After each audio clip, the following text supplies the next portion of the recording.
Hello everybody, it's Mr. Matthew Does Coding and welcome back to the Valley Devlog.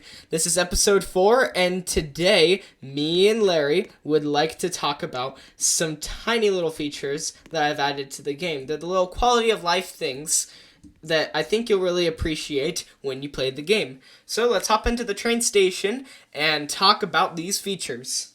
Alright, we've loaded into the valley, and first thing you might notice if you've been keeping up with the series is that the map has been expanded by quite a substantial amount. The mountains go super duper high now, and there's way more grass space around. You can go check out the previous episodes if you want to see just how small this map really was before. And that waterfall over there at the edge of the map, where it peaked before, there's now a little lake up there where it used to peak. Just as a kind of like some small remnants of what used to be. But while we're on the topic of nature, let's talk about all the little elements that have been sprinkled about. Because every single one of these has been changed just slightly on how they generate. Before, everything was preset positions, but now it's all been randomized with raycasting, so it allows me to be able to edit the terrain way better and way quicker, and it also just makes for way more variety when you load up the game. And besides trees, we've got some new little things now, like these bushes. They don't currently have any functionality, but I do want them to drop sticks eventually and have a very rare chance to drop some loot of any kind. It could be a tool, or it could be wood, it could be a seed, it could be a lamp, for all you know. Anything could come out of this. It's like a loot box, but you don't even have to pay any money for it. And on top of bushes, we also have flowers. These are lilacs. And over there in the distance, past the river, there's gardenias. Let me go over to those real quick so you can see what they look like. Yeah, there they are. I know gardenias are supposed to be bush flowers, but I tried out the bush kind and I tried out the single flower kind, and these were just better for the game. And these flowers, you can kind of tell, they have a special placement, so it'll select a randomized position around the map like everything else, but since it's a flower, it'll spawn it in randomized amounts of clusters. Like this one had the clusters really close to each other, and then this one all the way out here. But there's other ones that are just a little bit better, like this one over here. This one's better spaced around the area. And on top of flowers, bushes, and trees, crops have also gotten the same treatment. If I haven't mentioned in previous devlogs, you get 3 different crop types when you load up the game, and now there will be 2 of each of those crops. So 6 wild crops in total that you can find around the map when you first start playing. And over here in the distance, actually, one of the new types of crops has spawned. These are grapes, and I'll pick them up right now.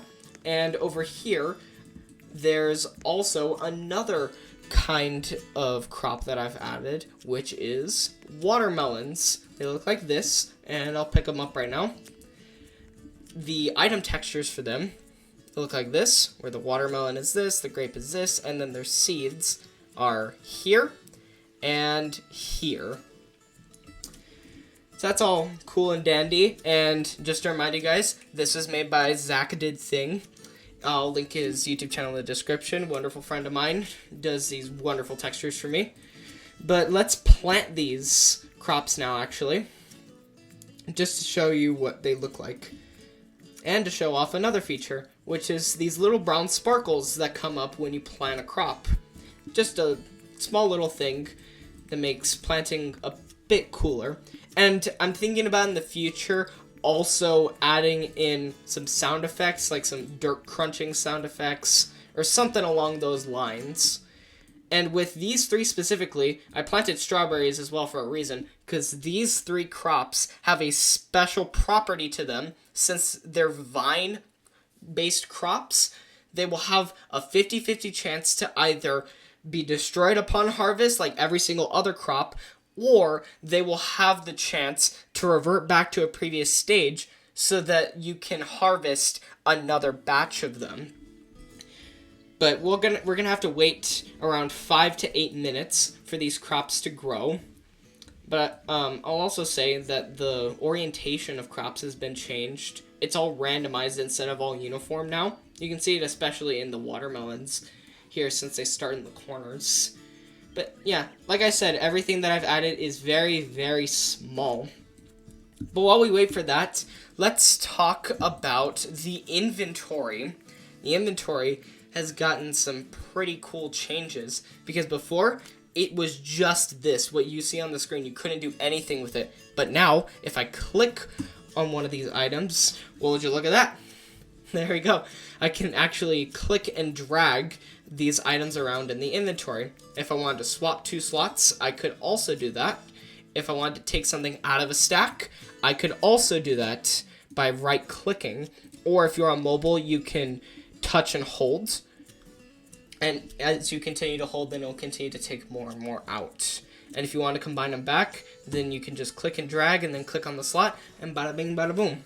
This is probably one of the hardest things to do, except for a ton of back-end fixing that I've been doing.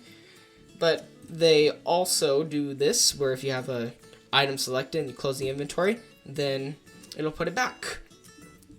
All little things that just make the game way better, I think, because this allows you for so much more inventory organization. And when I actually get to making items droppable, this taking out of the stack thing will become very, very useful. But besides that, that's pretty much it for the inventory. And I did just mention back-end fixes right now. That's actually kind of why this whole video has taken such a long time to make, because I've been reworking so much of the back end of the game so that everything is way more manageable for me to be able to make new features. Like a lot of the things that I'm showing you right now, like the watermelons and the grapes and like all the little special effects, that was all made like really, really close to the release of this video. And the other couple of months was spent doing a lot of other bug fixing and back-end fixing. But I do appreciate your guys' patience with these videos because I am doing all this on my own. I don't have a team of coders doing this. It's all just me doing this. So thank you for your patience on that. But this is almost done. I got a couple other things to say while we're continuing to wait. There's ambient, if you've been listening in the background of this video. There's bird noises. There's rustling leaves if you listen really close. And the music that plays has been altered slightly. It's the same music, but I've changed it so that there's different sets of music during the nighttime. So what you hear right now is daytime music, but when it turns night in a little bit, then the music will switch up to a different set of, I think, about 3 or 4 different songs. And you can see what time it is as well down here in the bottom left corner with the clock. I don't know if I want to keep this permanently in the game, but let me know down in the comment section if you do want this to be kept in the game. If it is, I'll probably make it toggleable in the settings to turn on and off.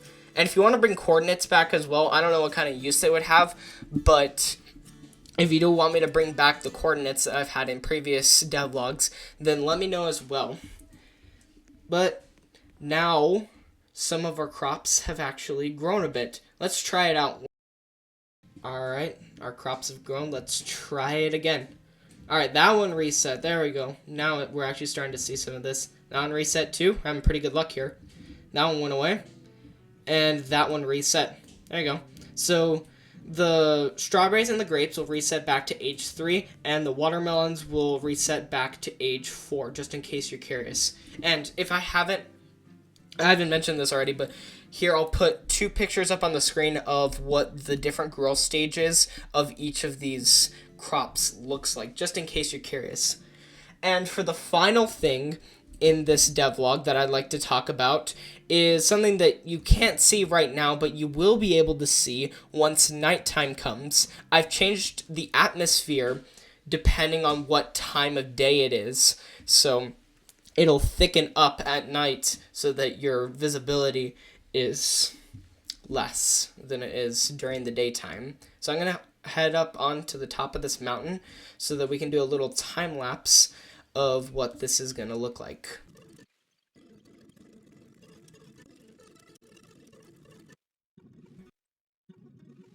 Alright, there you go. Atmosphere is thickened, and you can barely make out the outline of the mountains. You can't really see many of the features on the ground level towards the bottom, which is intentional. This is how I want the game to handle all this. And I might make it a bit darker at night, instead of being this bright on the ground.